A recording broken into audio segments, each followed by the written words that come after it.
37 pays, ils ont vendu déjà plus de 30 millions de disques et déclenchent autour d'eux des scènes d'hystérie dignes des Beatles.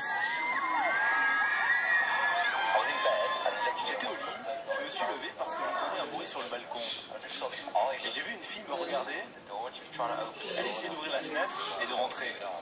Zayn, Louis, Harry, Laia et Niall ont à peine 20 ans, mais d'ici la fin de l'année, le groupe empochera son premier milliard. Avoir autant d'argent qui arrive si rapidement à notre âge, c'est effrayant. C'est une vraie responsabilité. En même temps, il faut en profiter maintenant. Aujourd'hui richissimes, aucun d'entre eux n'était pourtant destiné à devenir des stars internationales, bien au contraire. C'est pas injurieux de dire que individuellement, aucun des 5 One Direction n'aurait pu percer, n'aurait pu réussir. Aucun d'entre eux n'avait suffisamment de talent pour faire carrière en solo. Très difficile à approcher, le boys band a accepté la semaine dernière une interview diffusée pour la première fois en France et en exclusivité dans Must Célébrité. Alors pourquoi ces 5 garçons sont-ils devenus icônes de toute une génération? Quelle a été leur stratégie pour conquérir la planète, plongée dans le phénomène One Direction? Après tout ce temps passé ensemble sur les routes, vous êtes toujours amis? On a de la chance de bien s'entendre. Il aurait pu en avoir un qui ne s'entende pas avec les autres. Mais ce n'est pas le cas. Aujourd'hui, les 5 garçons semblent être les meilleurs amis du monde. Pourtant, cela n'a pas toujours été le cas. Tout commence en 2010 dans X Factor, la plus célèbre émission de télécrochet d'Angleterre. Les 5 ados qui ne se connaissent pas tentent séparément leur chance au casting. Mais dès le premier tour, c'est la douche froide pour chacun d'entre eux. Chacun a passé une audition individuelle et chacune de ces auditions a été proprement désastreuse. Et les garçons l'avouent eux-mêmes maintenant, a posteriori.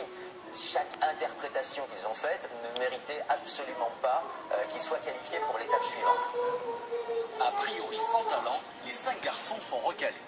Mais quelques jours plus tard, une personne les rappelle. C'est Simon Cowell, le producteur du télécrochet. Il est un des hommes les plus influents du show business, un vrai détecteur de stars. Et son flair lui dicte de leur donner une seconde chance, mais à une seule condition, former un boys band.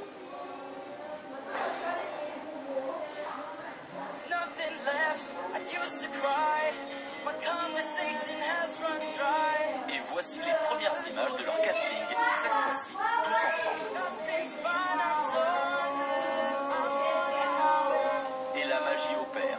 Pour Simon Cowell, c'est ainsi que les 5 garçons doivent poursuivre l'aventure en s'appelant les One Direction. Le boys band est né. C'est incroyable, il dégage tellement d'émotions. C'est vrai, Adam. Simon Cowell, qui avait détecté chez eux un petit potentiel, a eu l'idée de les regrouper. Et la formule magique des One Direction, ça n'est pas le talent individuel de chacun des membres, c'est la rencontre entre les 5 membres, une rencontre complètement explosive qui a créé une sorte d'homogénéité incroyable. Simon Cowell leur propose alors de produire leur premier album. Un nouveau coup de génie qui fait de lui aujourd'hui un des producteurs les plus riches au monde, avec 215 millions d'euros de revenus. Car les One Direction ne vont pas s'arrêter à l'Angleterre, mais bel et bien conquérir la planète grâce à une arme redoutable, Internet. Les One Direction sont ce qu'on appelle le premier boys band 2.0. Ces 5 garçons n'auraient jamais eu autant de succès sans les nouvelles technologies. Leur technique, rester connectés en permanence sur les réseaux sociaux et donner régulièrement des nouvelles à leurs fans. Vous avez 17 millions de followers. C'est fou. Ouais, c'est fou. Qu'est-ce que tu écris? Des conneries. J'écris les pires messages de l'histoire. Social media. Vous en seriez où sans les réseaux sociaux?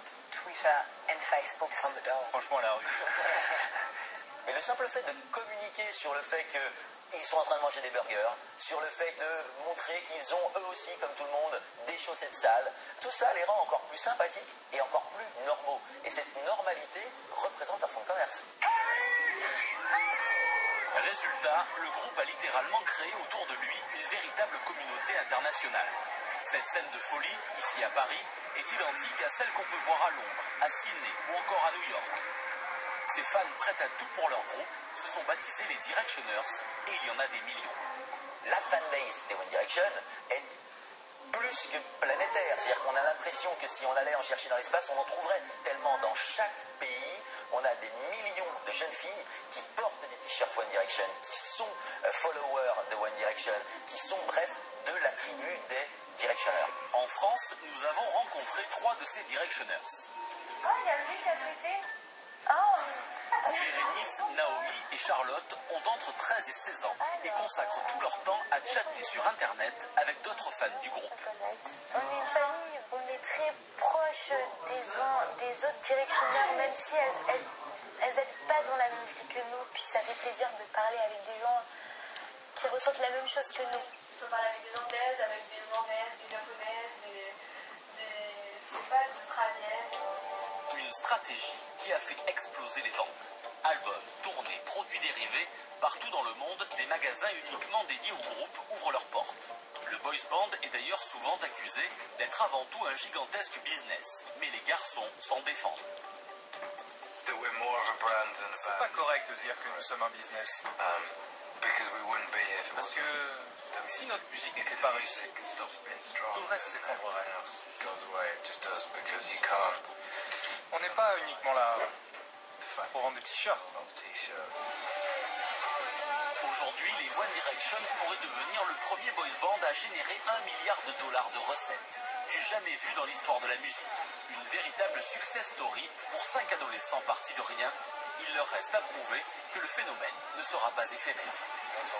On doit aller de l'avant et penser à l'avenir. Ça ne sera jamais aussi fort qu'aujourd'hui. C'est clair, ça sera jamais pareil.